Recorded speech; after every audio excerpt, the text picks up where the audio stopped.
society in a democratic context in our country. And we commend people like Mark for having had the bravery, the enormous bravery, of actually drawing up something like this, so detailed, so well written, and so depressing. But depressing in a positive sense, because what we see happening today is probably the result of the work of people like Mark Swilling. Ladies and gentlemen, give him a hand and welcome. Okay, thank you very much for those kind words of introduction. And I didn't have to get a visa to cross the border to get here, but I'm here. And it's really borderless communications between academics, primarily between myself and Harun, who was the first person that I went to see to invite to work with me on this project. And we then invited others from other universities, quite a few of whom at that stage refused to work with us because the atmosphere was very, very different to now. I'm sure if I approached those self-same people again today, they wouldn't hesitate to work with us on these issues, which does reinforce the point that you've just made, that things have shifted. At the time when we were doing this research, which began just before the cabinet reshuffle at the end of March last year, the group actually had to put in place underground methodologies for working, similar to what we became familiar with during the apartheid era. But these days kind of made a lot easier by things like Google Docs and the Signal WhatsApp and other ways of communicating with sources which no longer require face-to-face communication. Whereas in the old days, you had to take the risk of face-to-face communications with people, and that always was a very, very difficult processes. But it was quite extraordinary to have people within the system who one trusted signed up under pseudonyms to your Google Docs document, and as you're writing in real time, they're reading it and commenting. And yeah, in the old days, that would have been absolutely impossible. Where the whistleblowers are your active participants is quite an extraordinary research experience. And somewhat of a nightmare for university ethics committees, by the way. I mean, how do you get approval for doing this kind of research in a university ethics committee when you cannot reveal any sources and what you're doing is intentionally a threat to the institutions that have been hijacked? So the origin of this report and this work really goes back to before the cabinet reshuffle, which resulted in the firing of Pravin Gordhan and Abisi Jonas. Jonas came to see me just before the reshuffle and said, and kind of laid out, his take on what was about to go down. And he said, what are the academics doing about this? And after initially feeling somewhat defensive, I scanned the landscape and was rather disappointed in coming to the conclusion that very little was actually being done to join the dots, to make sense of a kind of mudslide of information, cases, incidents of corruption that was being depicted in the press as individuals who were doing bad things. And Jonas challenged me to start thinking about this more systemically. And it led to the visit to UCT to meet Harun and the invitations to others to participate in this project.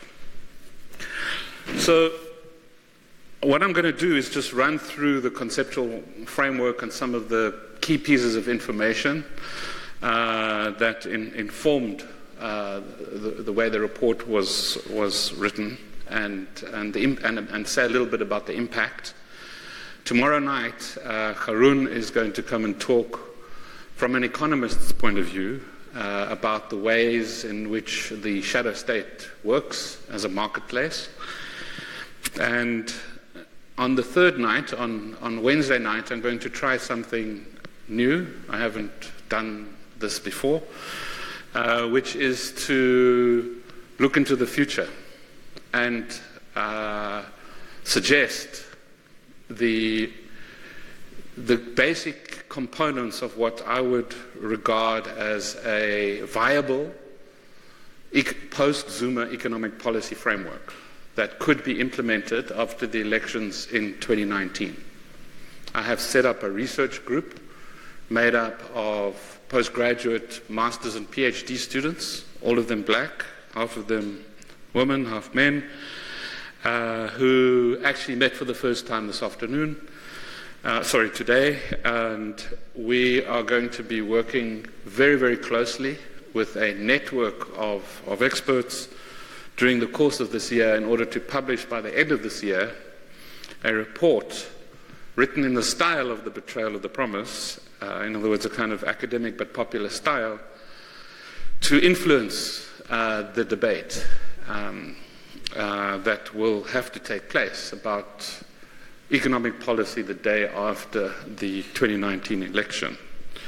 If Eskom continues to nosedive, and if it fails to raise the 5 billion rand per month that it needs in order to stay afloat, and no one knows where that is going to come from, it will pull down the rest of the economy, and that will force everybody to scramble to figure out what kind of emergency measures need to be put in place to save the economy. And that may or may not be good for economic policy making. So it's going to be a challenge to keep focused on the long term while one thinks about the immediacy of the current crisis. So I'm using Wednesday night to force me to do what I should have done by today with my students, which is to lay out a framework for thinking about post-Zuma economic policy, and I'm going to be drawing quite heavily on a speech that Mcebisi Jonas delivered on the first day of the National Convention that took place in November last year, convened by the South African Council of Churches. And that speech, which was an attempt to influence the overall direction of the National Convention in a more economic policy direction, rather than making the mistake that we made during our first wave of democratization, which was to focus on the politics and worry about the economics afterwards, which didn't work so well. Okay, so coming back to the, if you like, the base document, in my view, there were 4 key moments that really bookend or frame what this report is really trying to capture and instigate.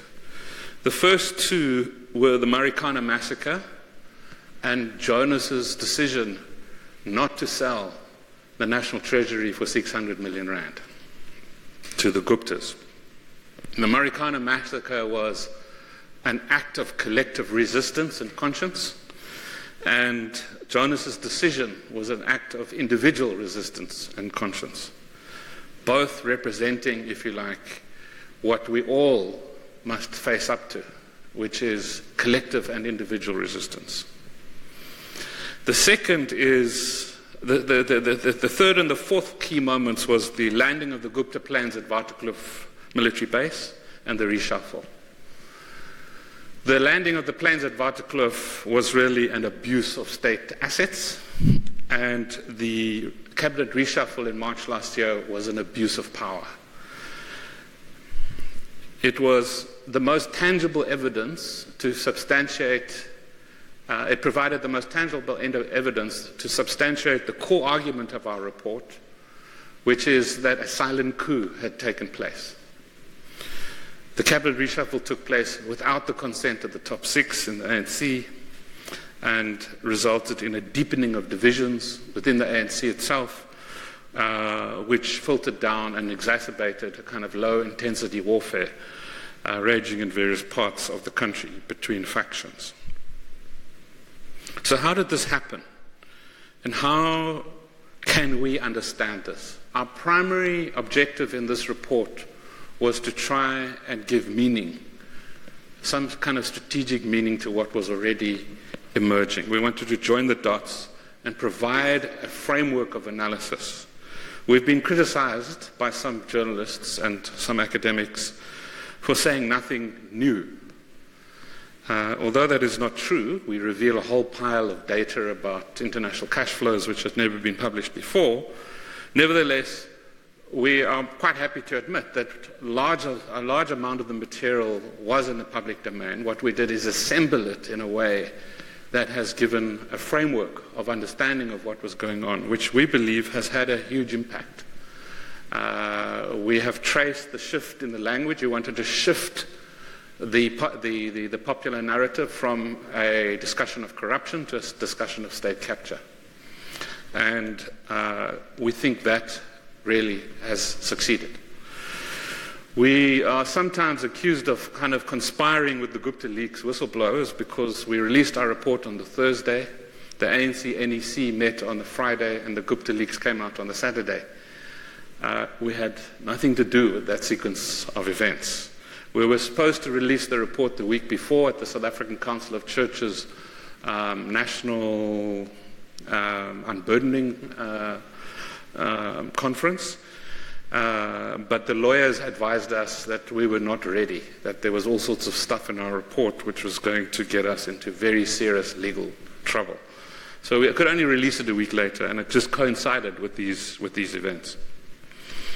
So before getting into the substance of the analysis, I just want to outline the basic concepts that we use, which was really drawn from an interpretation of the literature on neopatrimonialism, a rather unfortunate, clumsy term that doesn't roll off the tongue very nicely.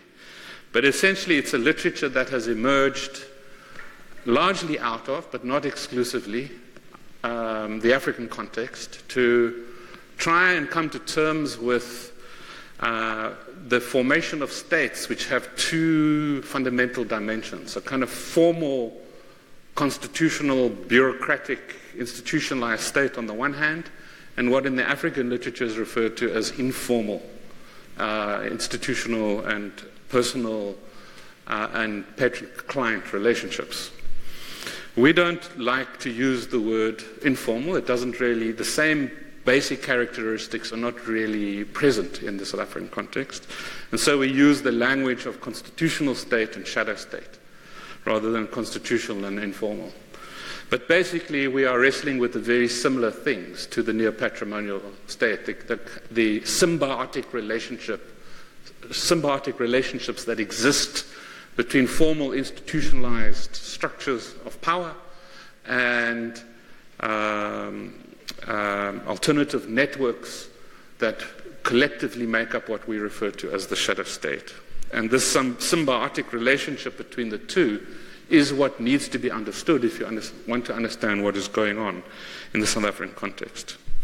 We use the notion of rents, and this will be discussed in greater detail tomorrow by Haroon, who's a real economist, unlike myself. Rents, rent-seeking, and development. All forms of development, when understood as the allocation of the reallocation of resources from one group to another group that is disadvantaged in some way. Any form of development is about the allocation of rents. A rent is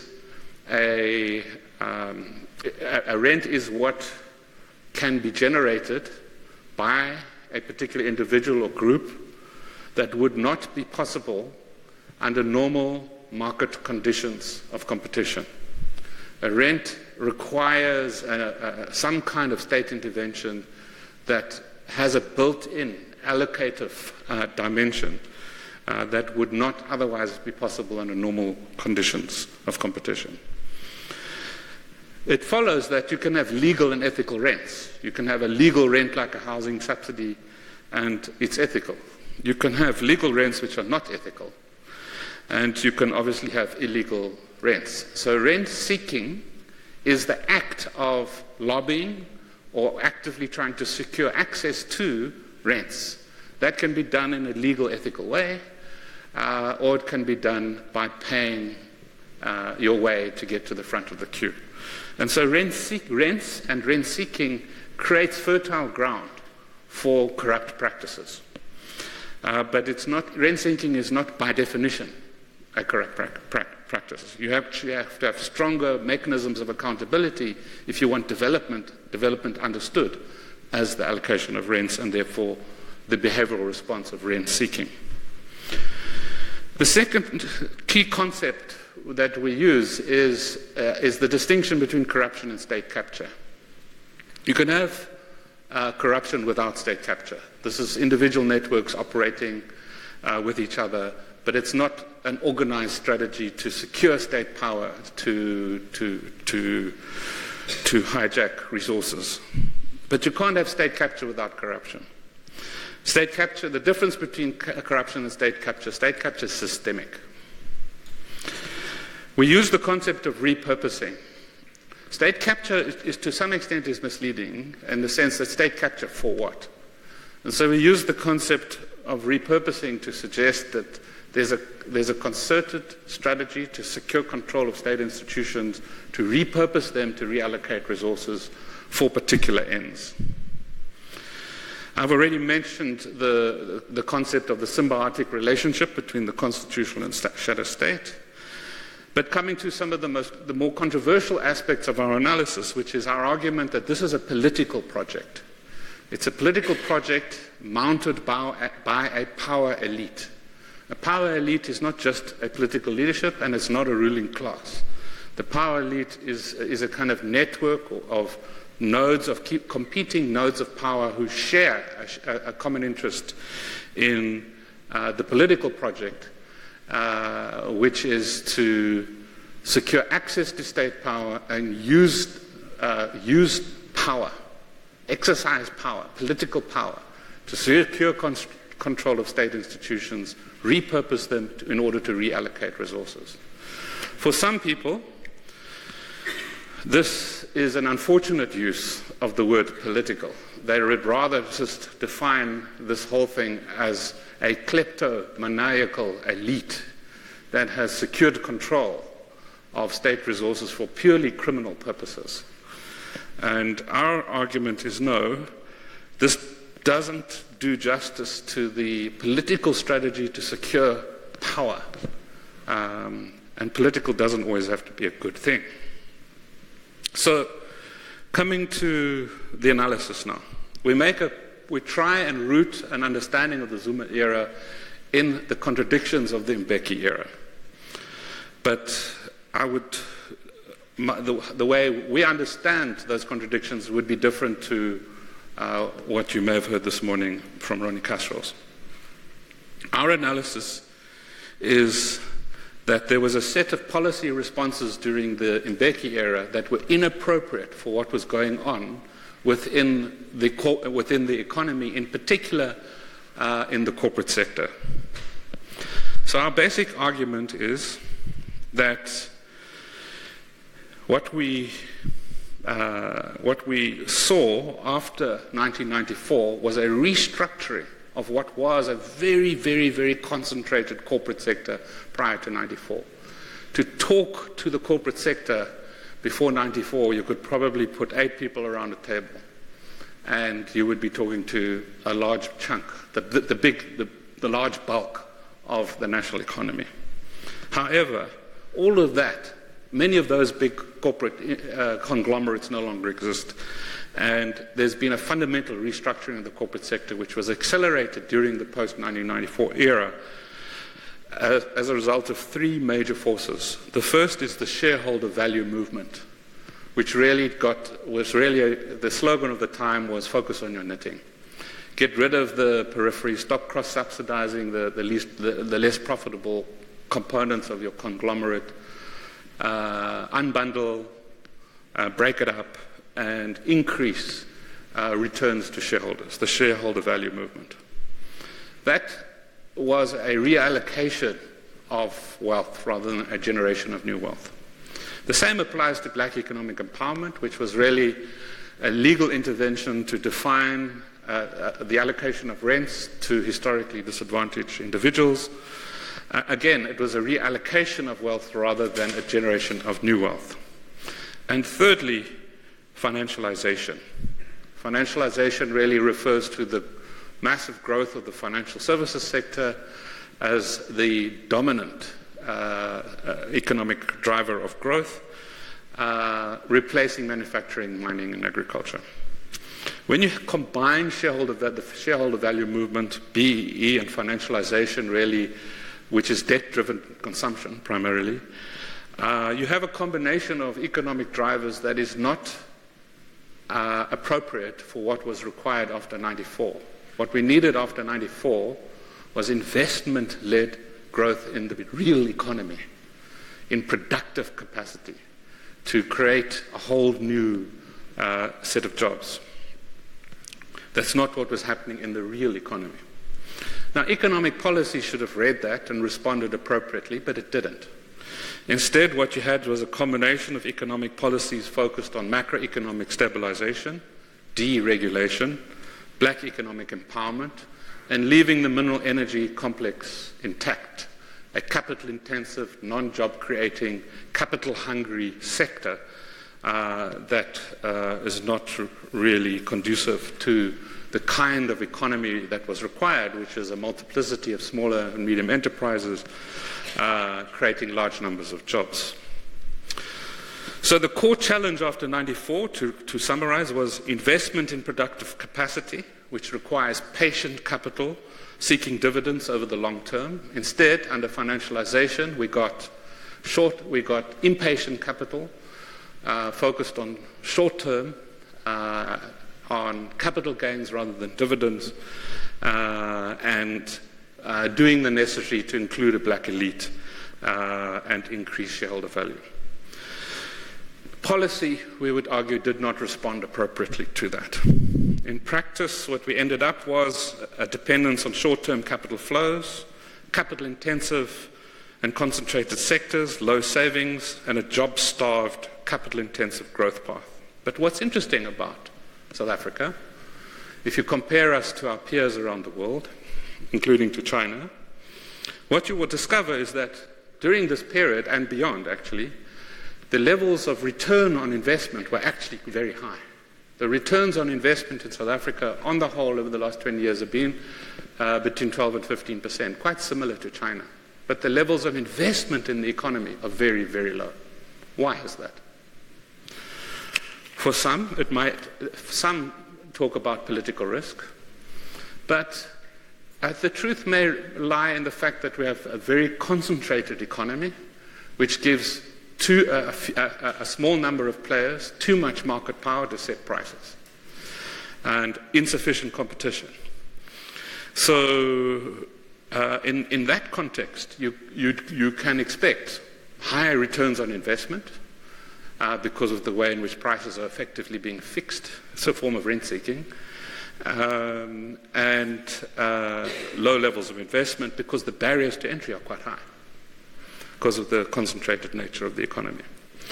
So it's within this context that the constitutional reformers, what we call the constitutional reformers, worked within the constitutional framework but neglected to define appropriate interventions to guide corporate restructuring.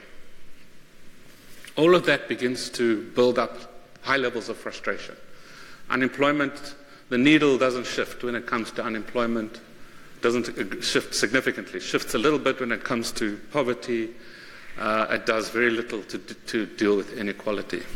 So inequality, poverty, unemployment, kind of big terms, lumpy terms, but the everyday politics that this gives rise to really begins to explain the shift that comes about in 2007 at the Polokwane conference, when the Mbeki slate is voted out and the Zuma slate en masse is voted in, unlike what we've just seen, which is like half slates getting in. This really sets the stage for the radical reform, what we call the radical reformers, to enter the fray. What's distinctive about them is less of an appetite to work within the constitutional framework and more of an impatience with the legal constraints to redistribution, or what they profess to be redistribution. Mbeki was recalled in 2008, and by the time Zuma becomes president, the Guptas already had their hooks firmly embedded in the Gupta family. The Guptas need to be understood, and although the game has moved on, and in a sense the Guptas are already almost an old story, their modus operandi, think Brett Kebble, blah, blah, blah, remains of interest, which is the Guptas positioned themselves as brokers. Now, the notion of brokers has been researched in significant ways within the overall literature on neopatrimonialism, because quite a number of neopatrimonial states disintegrate as the constitutional state collapses and the shadow state takes over, and you have warlordism. Warlords in the African context, think Sierra Leone or Liberia. These warlords who then take state power are very dependent on what are called brokers. These brokers in many African countries are interesting individuals. They come from outside the country, so they're not nationals. They're Lebanese, Pakistanis, Israelis, a whole range of interesting characters, Indians, who quite often have no significant wealth in their own right in their home countries, but are really effective operators and set up kind of one-stop shops where the patron can get what he wants without necessarily issuing instructions, and anybody who wants to reach the patron goes to the one-stop shop to do the deal. And so you have a convenient set of relationships based on the can-do guys who are the brokers who get things done and move cash and arms and whatever you need to move internationally across borders. And for Zuma, this was a very convenient arrangement. The quid pro quo, though, was that it meant a significant build-up of power in the hands of the brokers. In some African countries, the brokers actually start arming themselves and take on the patron. Then you really get into a mess. I mean, the entry of the Guptas into Danal triggered a lot of alarm in that regard. And that's one of our case studies that we're doing at the moment. The Guptas, as has become to be revealed, don't have a particular liking to the African context and the people they were working with. The essential ethos is, listen, when it comes to Africans, they can all be bought. They're all inherently corrupt, and they all have their price. So this fundamental racism has bedeviled this project. Now, there are two distinctive periods in the post-2008 Zuma era. The first is 2008 to 2014. What you see is the consolidation of control of a range of key institutions, putting the right people in place in the right boards at the right time. There was also a very interesting, during this time, a very interesting focus on stamping out corruption and the centralization of rent management. Now, let me explain this a little bit further. The State Tender Board, which was a structure that kind of centralized the management of the procurement process, was scrapped in the year 2000. it was scrapped because of an interesting movement that I was kind of associated with, but spent a lot of time critiquing, known as the New Public Management movement. This was a movement within the field of public administration and public management, which depicted the state as a contract state and not a managing state. Steering rather than rowing was the famous phrase from a book by Osborne and Gabler to kind of depict this new style of public management. And it emphasized decentralization of decision-making to local governments and to individual departments, and holding the chief accounting officers of departments accountable. And it was bitterly opposed to the centralization, the management of procurement in the form of the State Tender Board, which, by the way, is a structure set up way before 94. So it was abolished in the year 2000, and decision-making decentralized down to the departments. Now, if you're going to decentralize financial decision-making, you must try and ensure that your bureaucracy is lean. If you decentralize financial decision-making to an expanding bureaucracy, you are effectively expanding your risk for corruption. So the basic principle internationally is you do one or the other. You grow your public service, you keep control of the money, or you decentralize the money, you keep control, and you have a slim public service. If you do both, you have a perfect storm. That's what we did. Sorry?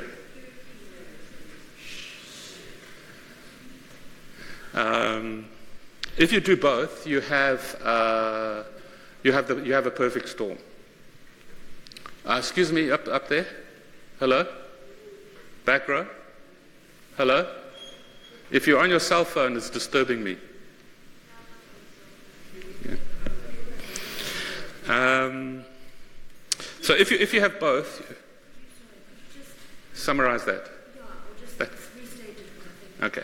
So the core argument is if you're going to have, if you want to expand your public service, centralize financial management control. If you want to decentralize financial controls, have a slim, streamlined bureaucracy. Don't do both. Because when you do both, you're decentralizing to an increased risk of corruption,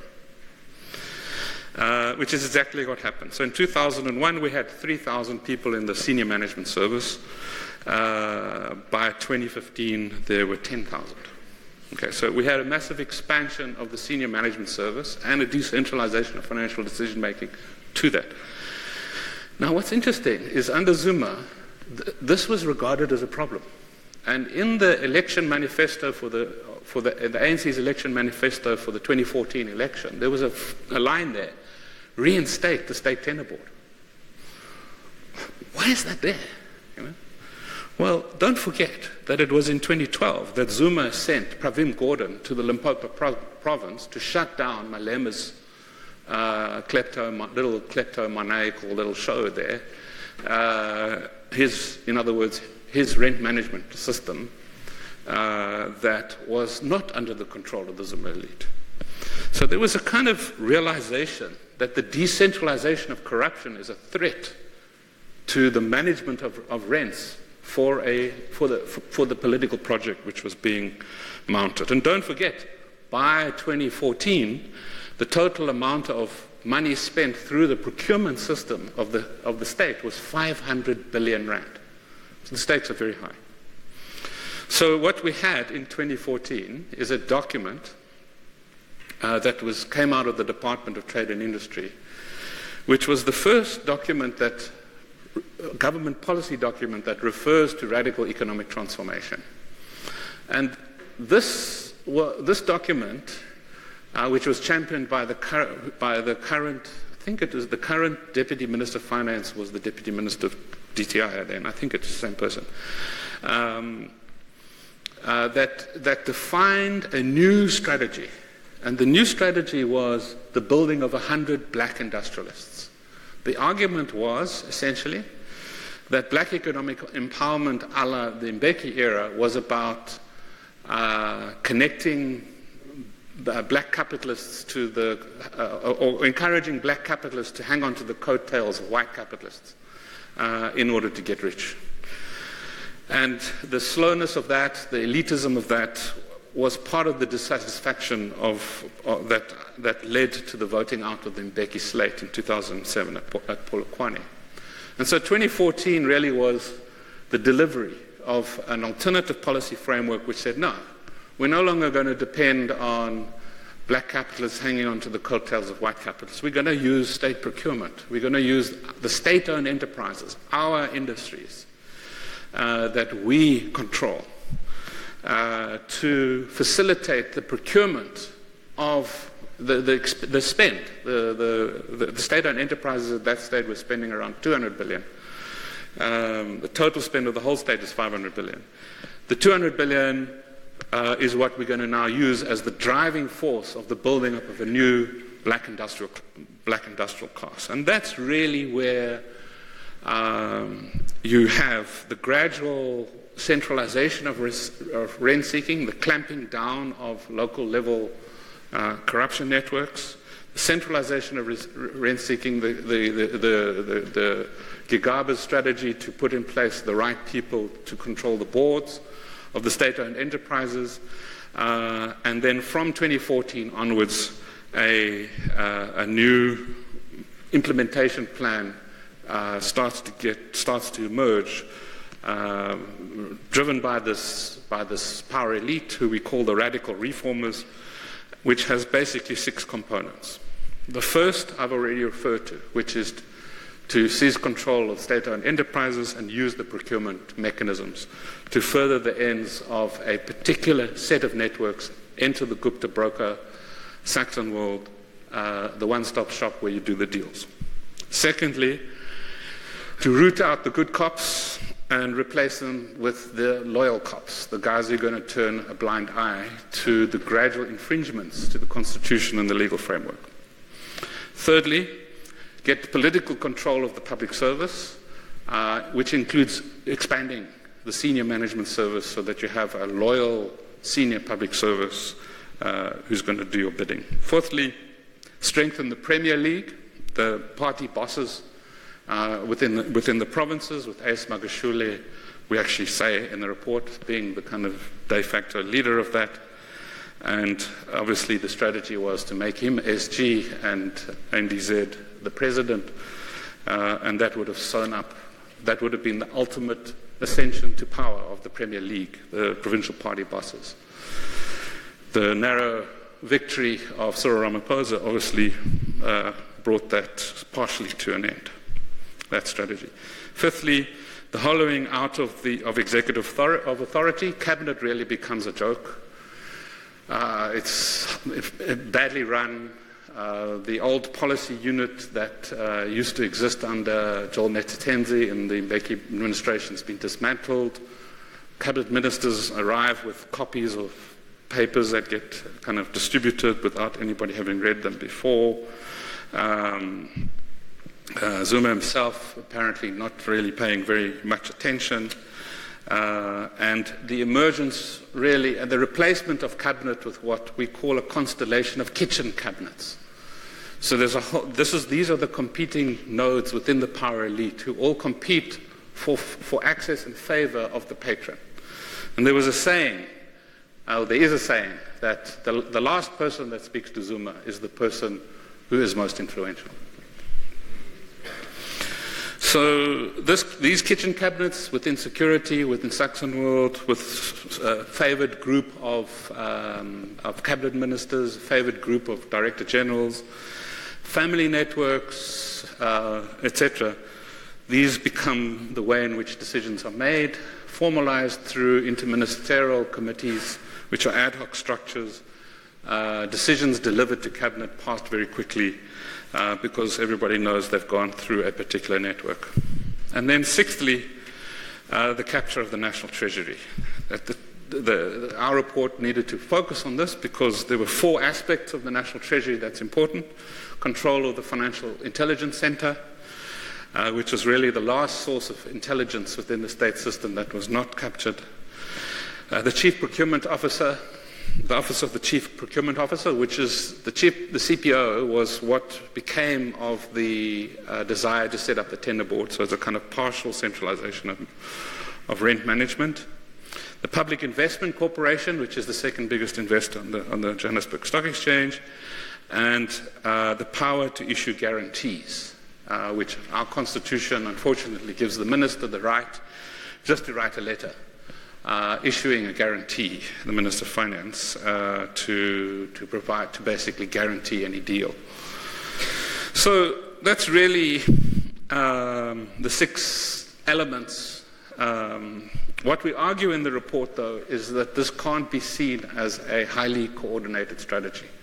You could not find a cockpit. You could not find a center of power where everything gets coordinated.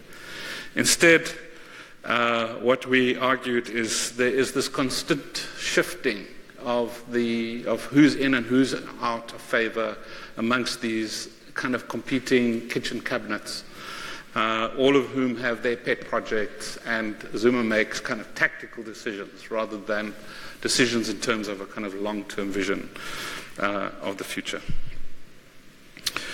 So let me just give you one brief story of one particular case, which is the Tegeta case, which is a mining company.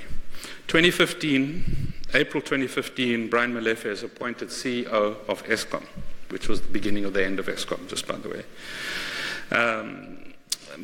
In May that year, 1 month later, Molefe meets Glencore and refuses to increase the price of coal sold by Glencore, paid to Glencore for their coal. This was a price of 150 Rand per ton, which was set in 1993. In August, Glencore puts Optimum Mine into business rescue. In September, Minister Zwane travels to Switzerland with the Guptas to meet Glencore. Glencore agrees to sell Optimum Mine for 2.1 billion. Eskom to the Guptas. Eskom then gives Optimum Mine a contract which specifies that Eskom will buy the coal, a 700 million Rand contract, which amounted to buying the coal for 470 Rand a ton. So from saying no in May to 150 Rand a ton, saying no to increasing beyond 100, to September to increasing to 470 Rand per ton.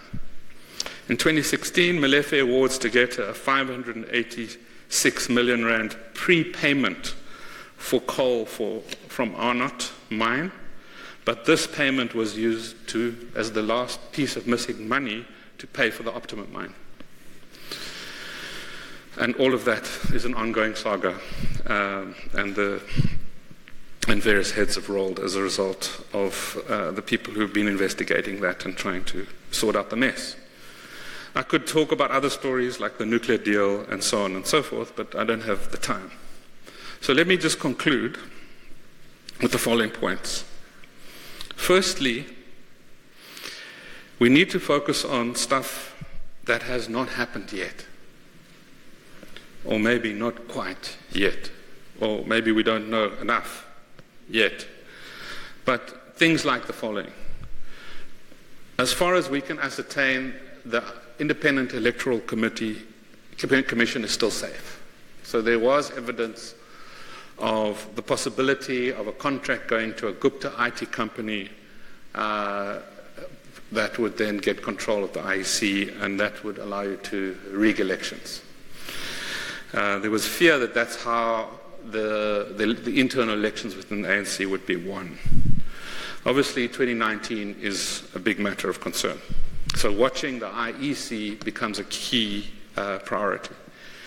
Secondly, there's information that one of the biggest owners of property, Transnet, is in the process of considering disposing what they call non-core assets, which is a whole pile of land, through a set of fire deals that were going to benefit the Guptas. The information flows from what the internal whistleblowers has shut down over the last few months, so it's very difficult to know exactly where that process is, but our overall sense, it hasn't happened yet. I don't know whether the people at the back there would agree with the next statement, which is, I think we can still more or less safely say that the nuclear deal hasn't actually happened yet. There was a couple of months back, there was a lot of reports in the Russian press that it had been signed. But I think with the court case and various other watchdog activities, I think we could more or less say it hasn't happened. And financially now, with Eskom going down the tubes, probably the only good thing about Eskom in tailspin is that nobody in their right mind, but there's a lot of people who are not in their right mind, would put another big dead weight on top of that plane to accelerate the nosedive, which would be the nuclear deal. The second point I would make is there is an emergence of the elements of some kind of broad front. So I've already referred to the change in atmosphere that makes this kind of work possible, but there's all the publications, the president's keepers, etc., etc. There's the national convention that took place. There's the changing position of the South African Communist Party. There's the increased stridency of the trade union movement. There is increased funding and strengthening of the watchdog bodies like OTA and Corruption Watch, etc. There is a much more coherent narrative within the press that continuously links individual stories to the wider narrative of state capture. And so there isn't actually an actual popular front which has emerged, but I think there's almost like a de facto popular front that has emerged. And a lot is going to depend on the kind of leadership that the Cyril Ramaphosa faction of the ANC is going to give to forces within the ANC and outside the ANC. So Cyril, for example, has endorsed the South African Council of Churches Popular National Convention process, for example, which is an interesting move, because obviously the networks are not just going to go away. Just because Daddy is about to lose his job doesn't mean Dudu Zana is going home. Thirdly, and this is what I will address on Wednesday night, is that we need an alternative economic policy framework. So if kind of laissez-faire, kind of hands-off economic policy making during the Mbeki era did not do justice to corporate restructuring to deliver an investment-led growth, and if during the Zuma era the corruption of procurement-led industrialization resulted in state capture, then what is the economic policy framework in the post-Zuma era? And Kobisi Jonas talks about a new national consensus. Yes, good idea, call for a new national economic consensus, but what is that? What's the substance of that? And it's going to have to, in my view, be investment-oriented, long-termist, dividend-focused, definancialized, job and livelihood creating. But how is that going to happen? What are the elements of that? And that's really part of what my work will be during the course of this year in order to influence what happens next year, and what I will try and talk about in an exploratory way. I have no idea what I'm going to say on Wednesday night. So be here if you want to explore that with me and make suggestions. And then finally, what global trends out there are useful for thinking in a more progressive way about both economic justice and ecological sustainability, because after all, these two have to come together in a just transition. Are there forces out there that reinforce that? On one level, the rise of the age of anger and populism and the predator-in-chief in the White House and so on and so on, Brexit and so on, suggests otherwise. But there are counter-forces in various parts of the world, and how do we make sense of this world and the African continent in order to think about what a post-Zuma economic policy would look like. Thank you.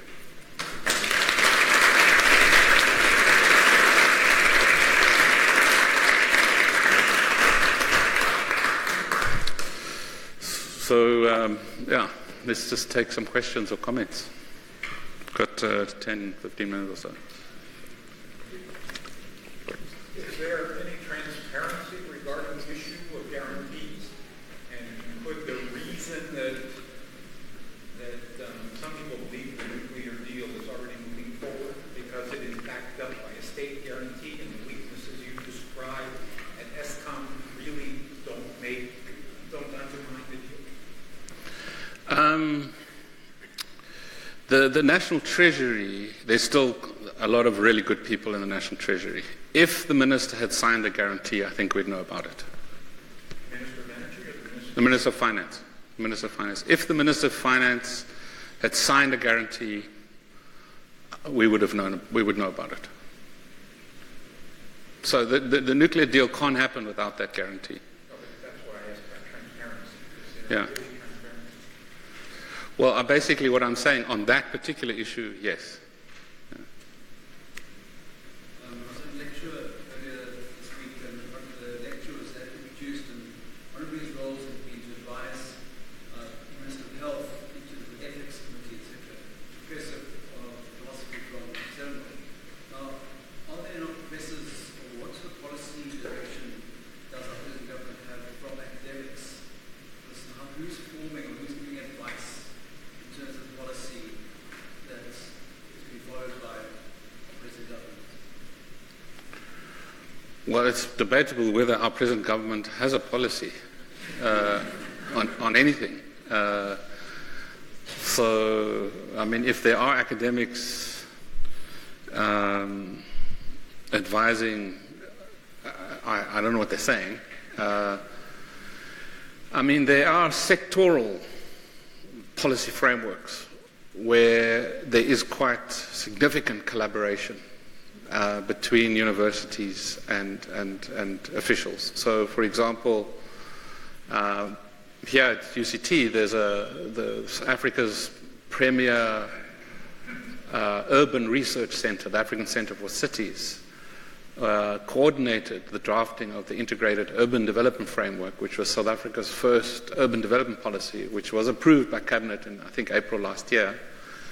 And yeah, so I mean, that's just one example of kind of slivers of useful policy initiatives. Another example might be the recently shut down renewable energy policy, REAP. There was a considerable investment in university-based research leading up to that program, and an acceleration of that research, investment in that research by government, in collaboration with the investments that took place that resulted in one of the fastest growing renewable energy sectors in the world, from nearly zero in 2011 to 5% of GDP 5 years later. Yeah, so there are examples, but the overarching government policy is in complete disarray. So the real question is, who's advising the next government? And I think there is quite a lot of that starting to happen. I think the hand was up there, yeah?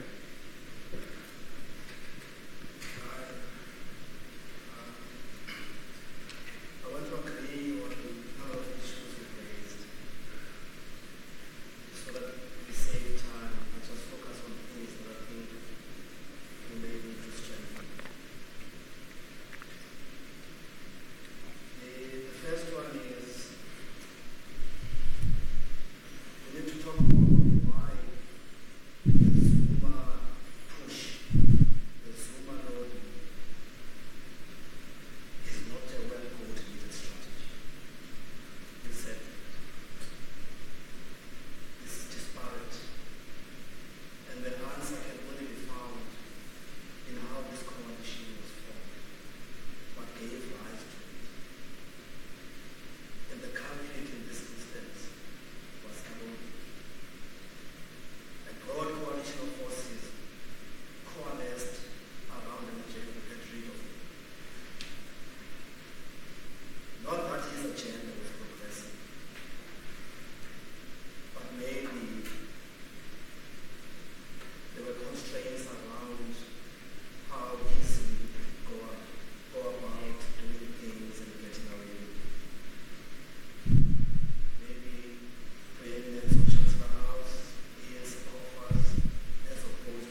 think more about what we've seen happening in the country since the beginning of the, how can I say it, ordinary people banning municipal buildings and schools in a destructive way as a response to squalor and want, and how that could be harnessed in a positive way. The rise of social movements since the late 1990s, that you have mentioned, and I believe our salvation lies in that avenue. Because these are the people who can challenge the preeminence of the ANC in general politics. So the last one I want to underline is think more about what social movements can do and how communities can act in this area and how we can push at a general level the anti-corruption line. And lastly, we don't talk too much about how deprivation in our country continues to be perpetuated by the over-concentration of wealth in the hands of the white minority. At the risk of sounding like people who are saying like the Zuma crowd, white monopoly capital, no, I'm not singing that song. But let's acknowledge the fact that there needs to be a real commitment to social justice and redistribution of wealth in the country. Yeah, I'd agree with all of those points strongly, all of them. So,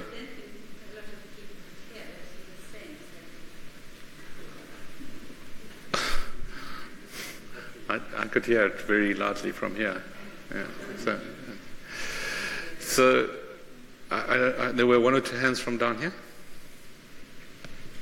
It seems like it's clear that this idea of a broker and that kind of corruption and state capture is not unique to South Africa now, and historically is not unique to South Africa, and certainly happens all over the world. So what do you think explains, the extent to which it succeeded here, and what could we do to prevent it from succeeding in, future dispensations and stuff? I mean, you're right that it's a global phenomenon. I think Turkey, Erdogan, etc., very others, Putin, what's going on in Brazil, etc. So there is a new form of statecraft out there to effectively manage this symbiotic relationship between a constitutional state to maintain the trappings of democracy, while real power lies in configurations of this shadow state where other things happen. I think the